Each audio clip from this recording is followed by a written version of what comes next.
Welcome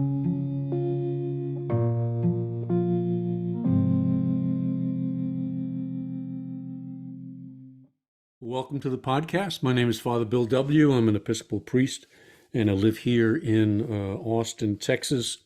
And if you are a regular listener and you've been following this series on the journey to the inner world, you know that I've been interviewing folks in recovery who are doing two-way prayer, but also trying to go deeper into the inner world using other spiritual and psychological tools, doing things like inner child work, shadow work, dream work, and even different forms of yoga, meditation, things of that nature. And, you know, we have a saying here in Austin, keep Austin weird.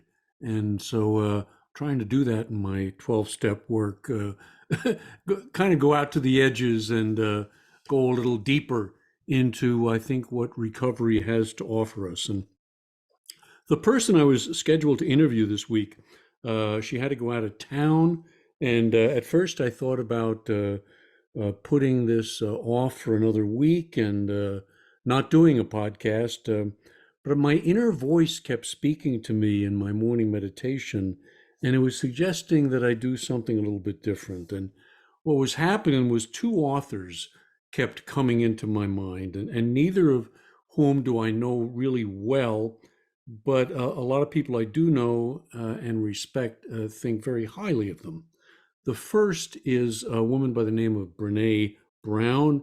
She is a therapist whose quote my first guest in this series, Mike Falls, shared with me maybe about 3 weeks, almost a month ago. And her quote that he used really spoke to me. And in my interview with Mike, I just don't think we did it justice in the importance that it can give us in kind of sending us in on this journey to the inner world. So let me read it once again, and then I'm going to try to tease it apart because I think it is worth repeating.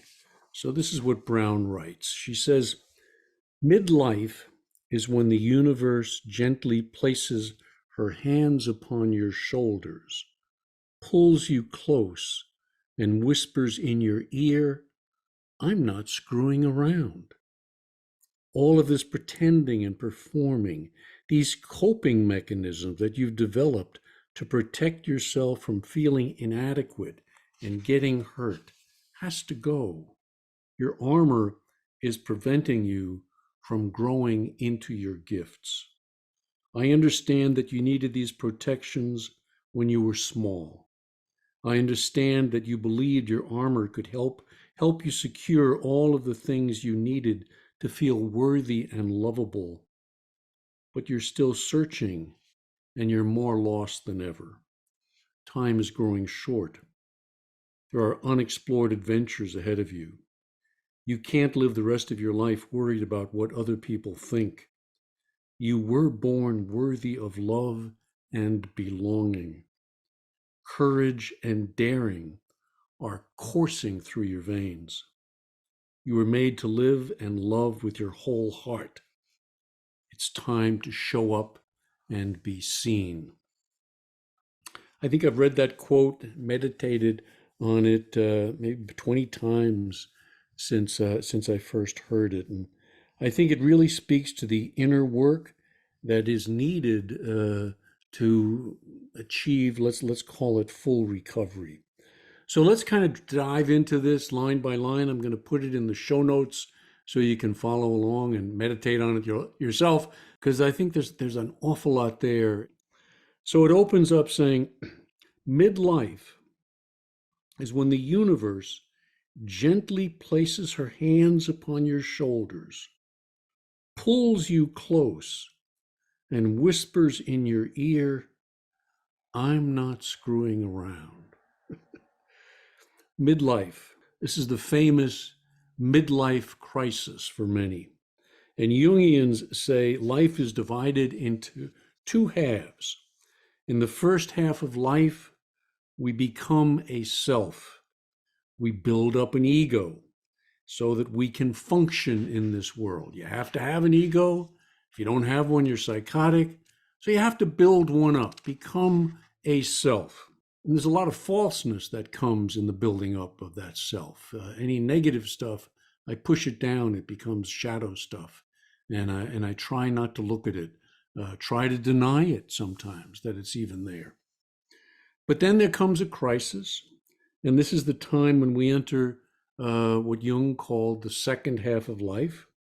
And suddenly the rules all start to change. We start asking ourselves, is this all there is?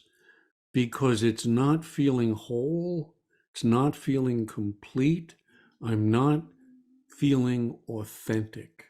Jung writes this. He says, among all my patients in the second half of life, there has not been one whose problem in the last resort was not that of finding a religious, we would add, or spiritual outlook on life. It is safe to say that every one of them fell ill because of having lost that which the living religions of every age have given to their followers, and none of them has been really healed who did not regain a religious or, again, spiritual outlook. Now, Jung wasn't saying run out and become a Methodist or a Catholic or a Buddhist, but he was saying go and find what those religious bodies used to provide, what Christianity and Islam and Buddhism, each of the great religions provided to people. Go find them because what they provided was vital and we've lost it. And where he pointed most people to go, the direction in which he sent them, was probably the last place you'd ever go in searching for God. Go inside. Find God within yourself. Like the big book says, the great reality is within. Like the Oxford Group expression that I really have come to love, the beyond that is within. It's saying the same thing, that deep within our psyches, deep within the recesses of the deepest parts of our mind, there exists another self. And midlife is when this self starts knocking on our door to gain our attention because time is running out. Who is this universe? As she says, the universe is speaking. Uses the feminine. I think that's really interesting. It's the feminine that is, she is speaking to us, knocking on our door. Who is the voice that pulls us close, gently whispers, time to change, time to start listening to my voice rather than to the voice of the ego. And this is what Jung meant when in the second half of life, the rules of life start to change. You build up an ego in the first half of life, become a self with a small s, and then in the second half of life, we begin to let go of that identification with that self and go in search of our true self. So this is finding the great reality within, eh? And life is very different after an experience of hearing that voice. And I heard that voice for the first time a little over 50 years ago in Cleveland, Ohio, when I was I was drunk and getting ready to run again. And the voice called me, got my attention, and really said, you better listen to me. There's something wrong with you. And wherever you go on the geographical cure, it isn't going to get fixed. You need to change, and it's time. And I knew it. Got my attention. For many of us, it's when we hit some kind of a bottom. And it's the pain that drags us there. I had a patient many years ago who left treatment, ran out the door, got stoned, drunk, wound up in an Exxon gas station, woke up and looked in the mirror, and he met the voice, and the voice said, "Who the hell are you?" Got his attention. He came back to treatment that day, changed. 1,000 lectures couldn't have gotten to him. But the pain and more importantly, the experience of connecting with the deepest part of himself, he knew his time was up. If he didn't do it then, it wasn't going to happen. Notice about the voice. It's loving and it's kind, but it speaks with great authority. I'm not screwing around. All of this pretending and performing, these coping mechanisms that you've developed to protect yourself from feeling inadequate and getting hurt, has to go. Start taking notes, in effect. Huh? And I'm here to teach you. And the time for learning is now. So this is beginning to face the false self and to become the true self. This is the work of the second half of life. And for us, there's a big chunk of this that happens in step 3. And I want you to maybe hear step 3 in a different way. Made a decision to turn our will and our lives over to the care of this inner voice, to the care of this loving reality. All right? 4 and 5, taking a good hard look at the false self that had been built up over the course of my drinking and drugging and eating career, whatever it might be. How did that come about inside of me? What was it there to protect and hide me from? This is removing the masks. Jung would call it the persona, the image that I convey to the outside world. But on the inside, I know I'm not that. I know I'm different. I know I'm flawed. All right? But on the outside, I'm projecting a very different image. So admitting this to God, to ourselves, and to that all-important one other human being. Who I was saying I was, I am not. I am different. Can you accept me? And hopefully they do. They accept us exactly where we're at. All of our flaws, all of the warts, all of the shadow, the ugliness. Get it out into the light. And for the first time, we're able to feel acceptance. Brown says, we developed defenses to keep from getting hurt, to keep from feeling inadequate. All our coping mechanisms. And this, I believe, is the pain that our kids, our inner kids, carry for us inside. And this is why we need to go in search of them. We need to go find them. We need to go and heal them. And we need to give them the love and the nurturing that they were denied growing up. 90 some odd percent of the pains I think that we deal with in life are childhood traumas, childhood pains. And most alcoholics and addicts that I've met have been deeply wounded. And it often came early in life. And that's one of the reasons this inner child work is such an important part of my prayer life. That it's really nice praying to Jesus or the Father or whomever it may be. But what the Father and Jesus is going to tell us is, okay, I'm going to give you unconditional love. Now you've got some work to do. And this is the inner work. This is the inner child healing that really needs to happen if full recovery is to come about. So we need to go and tell this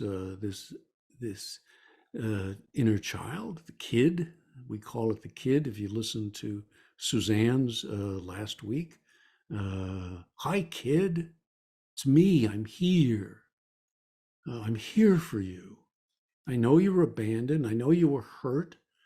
We both got really mangled growing up there. But I'm here for you now. And maybe the unkindest cut of all was when we abandoned them. Parents may have left us, others may have left us, but probably the unkindest cut is when we left our own inner childs. And that's the journey that is so healing. And I really believe it's a part of the prayer. It's a part of a full prayer life. So we'll get a little deeper into that, hey? So I remember I was reflecting in preparing this, about 8 or 9 years old. I was had an alcoholic dad, and he was violent, and he would, there was one instance where he just broke up all the furniture in the house. And I remember the feeling state inside of my little kid. And I said, internally, I didn't verbalize it, internally, I said, you son of a bitch, you're not going to hurt me again. And what I did was I picked up a brick and put it in my plate of armor, to mix metaphors there. I built a wall around myself, and I said, you're not going to hurt me because I'm not going to let you in. And I'm not going to let anybody else in. I didn't know that. And I'm not going to allow myself to come out. I didn't know that either. You get locked inside, eh? So your armor, as she says, is preventing you from growing into your gifts. I understand that you needed these protections when you were small.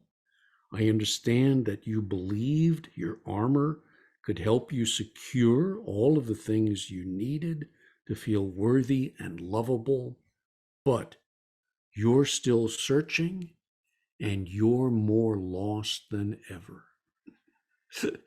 Well, that's the point we arrive at, whether it's in a Exxon gas station, or laying on our living room floors, or landing in a jail cell, or just waking up one day and looking in the mirror and we say, who the hell am I?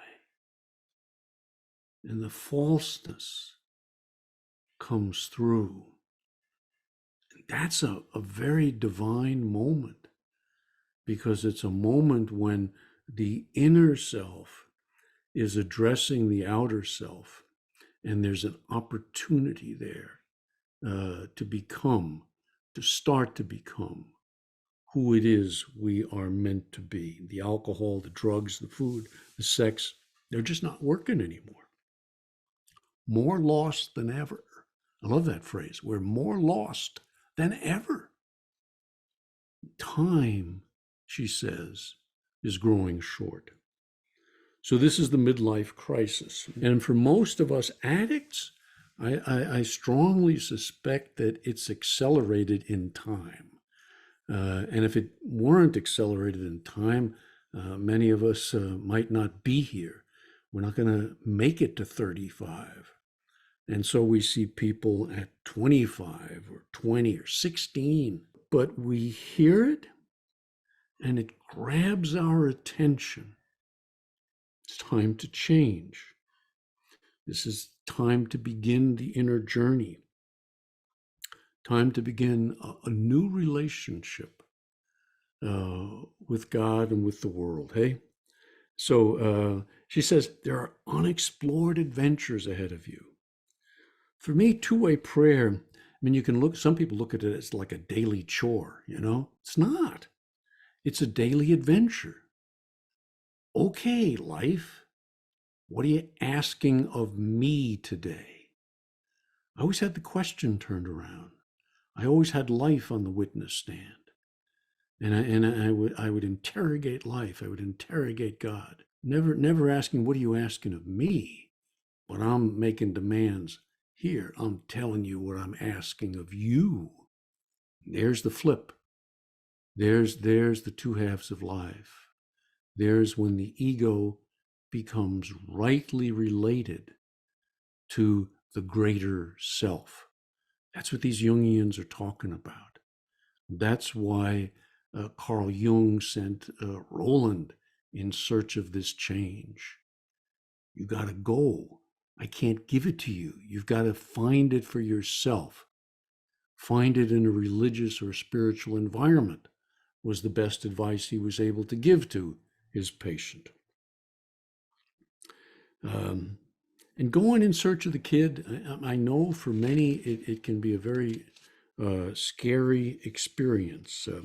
But the inner world is not all pain. It's the opening of that door to real life, to my own and to your unique life.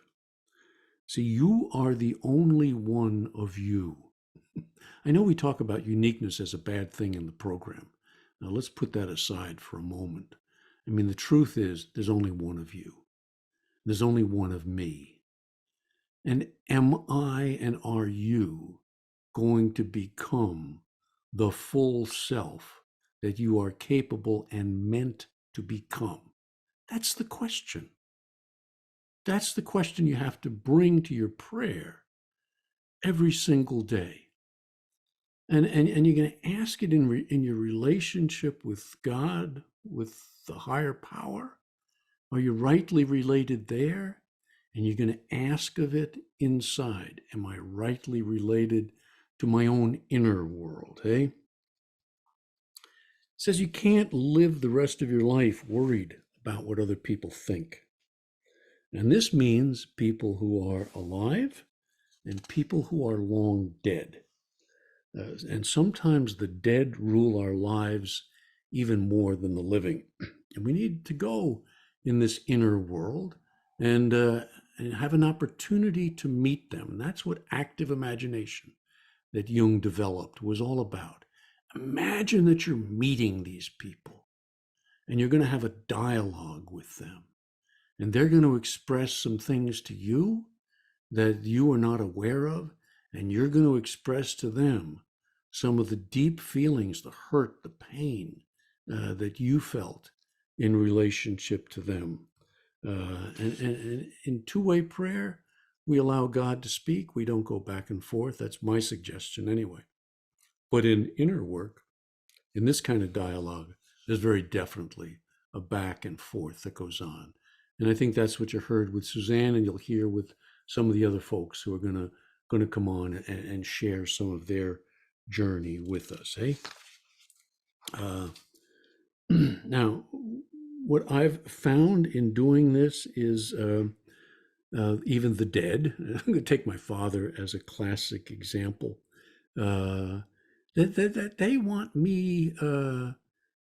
Perhaps in life he wasn't able to really have an honest conversation with me, but in death, in the spirit world, I found him quite capable of having that kind of an honest conversation that I had always sort of longed for. So I went inside and I talked to my dad. I listened to him, and it really surprised me. What he told me was what it was like for him growing up.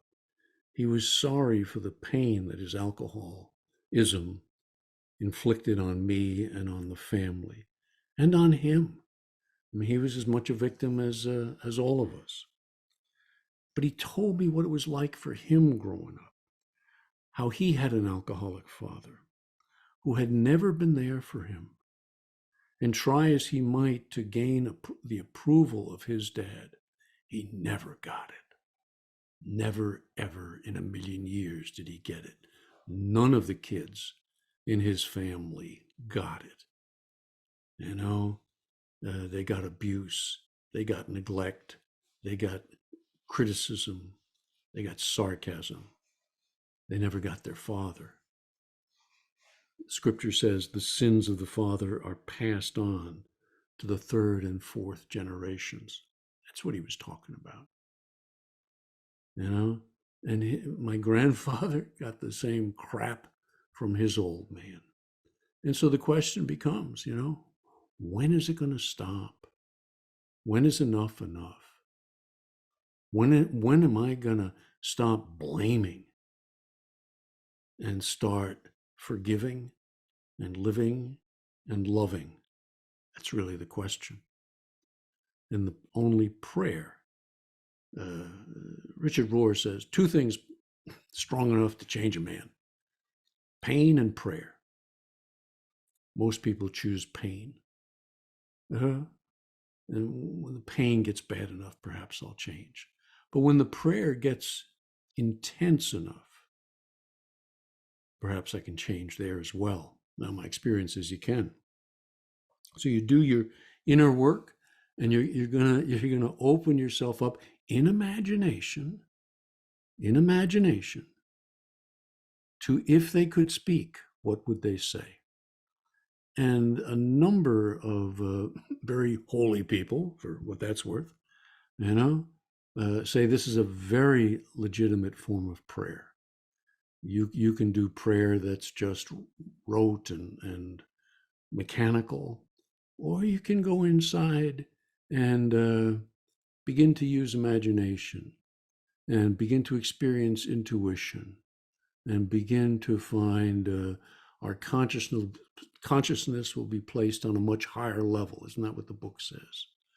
That when we're new, it's difficult, it's minimal perhaps, although for some it's quite strong, blows you away when it first comes.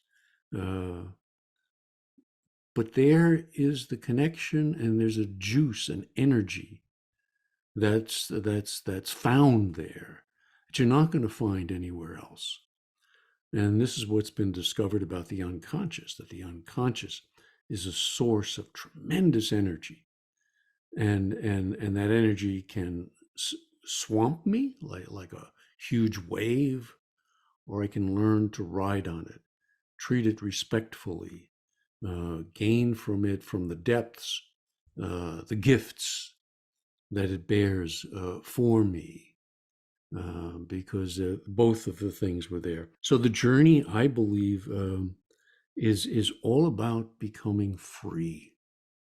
Free me from the bondage of self. What does that mean? It means free me from the bondage of the old self, the false self, the self that is so critical, so judgmental, so full of hate and pain. Free me from that. Introduce me to a new self. All right. And that's what recovery, I think, is genuinely all about. The shift from the false self, the small self, to the greater self. Brown says, you were born worthy of love and belonging. Do I believe that? Am I really worthy? Most of the people I work with really struggle with that. I struggled with that. Still struggle with that.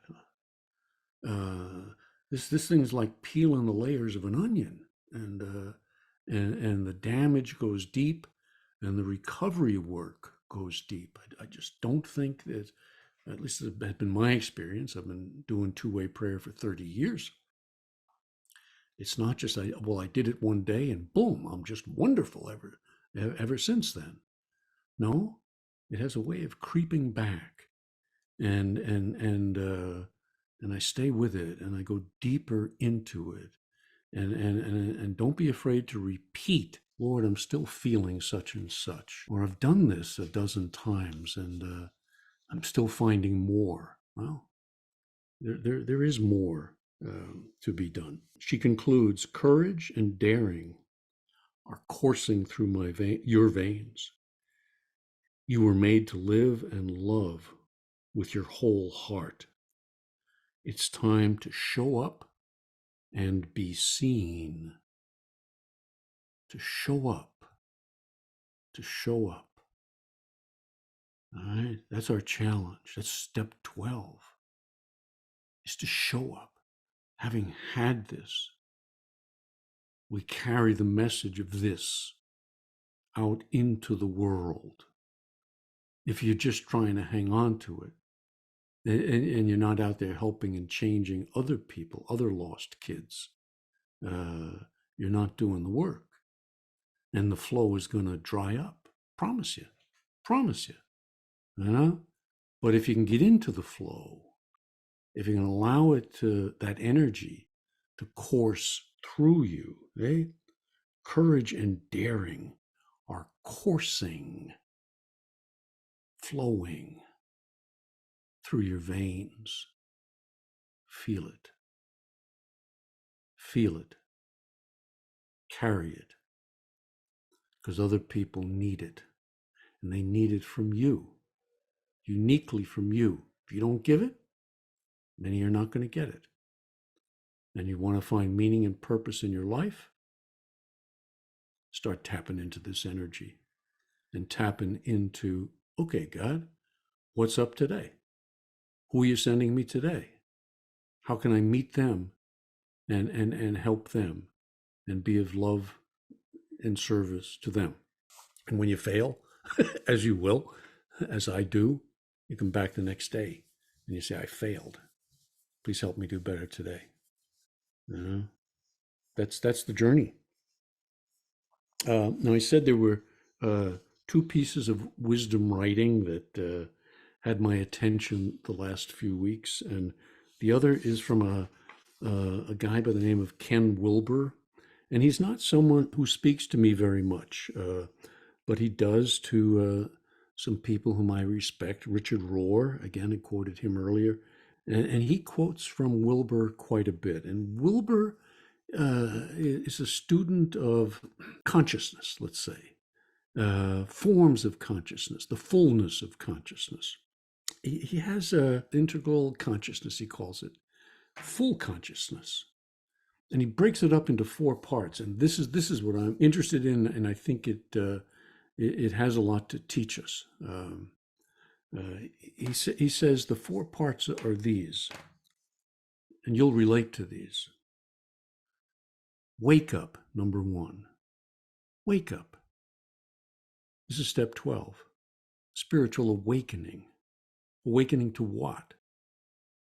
Awakening to at least two selves inside of me, one old and false and frightened, and another real and loving and alive. That's coming awake. All right? So wake up. Wilson had his white light experience, felt the presence in the room, wasn't alone anymore. He was changed as a result of that encounter with the divine. Powerful stuff. Clean up. Wake up. Clean up. Moral inventory. Clean up physically. Clean up morally. Clean up the past. Clean up. It's not complete if I haven't done that. It will come back, the past, and grab me. All right? I was drinking 25 cups of coffee when I got sober, smoking 2 or 3 packs of Camel cigarettes a day, and wasn't very healthy. So I stopped drinking. Well, nice. That's nice. It is a beginning, and nothing was going to happen until I did that. But there's more, and this is really, I think, the stuff of 6 and 7 in particular, where we meet the four absolutes: the honesty, the purity of emotions, purity of heart, sexual purity. Clean up. What's the voice guiding me? The Oxford Group people had a marvelous thing. It's not so much you can't do this and this is wrong and stop doing it, as what's God allowing you to do? What's the voice telling you? Okay, listen to that voice. In part it's conscience, and in part it's even more than that. In part it's guidance. You'll learn the difference between conscience and guidance, and it's profound. Grow up is the third. Grow up, you know? And I think of Bill Wilson, not to be critical of him, uh, but he wrote an article on emotional maturity. He said he was sober like 20 years, but emotionally, he was a kid. He hadn't done his work. And he got into therapy. He went to two psychiatrists that we know of, and did a lot of uh, the healing of the inner child that he had put off. Yeah, he's not drinking, and on the cleanup, he's still smoking. He died smoking the cigarettes and chasing women. I mean, there's no question about that was going on too. Because what Wilber says, and this is important, is you can have an experience, a profound experience in one area of your life. You may wake up spiritually, but if you don't clean up, grow up, it's gonna be my first sponsor used to call a limited conversion experience. Oh, it's profound. White lights, lots of alcohol. Oh, if I just had the white lights. Well, no, lights will come. But let's try cleaning up. Let's try growing up. Let's try doing some of this emotional work.